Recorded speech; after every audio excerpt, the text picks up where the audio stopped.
తిరుచానూరు శ్రీ పద్మావతి అమ్మవారి కార్తీక బ్రహ్మోత్సవాలు అంగరంగ వైభవంగా జరుగుతున్నాయి. గురువారం రాత్రి అమ్మవారు చిరశేష వాహనంపై వేణుగోపాల స్వామి అలంకరణలో భక్తులకు కనువిందు చేశారు.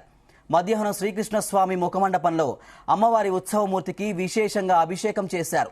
సాయంత్రం అమ్మవారిని శోభాయమానంగా అలంకరించి చినశేష వాహనంపై కొలువుదీర్చి తిరుమాడ వీధుల్లో ఊరేగించారు.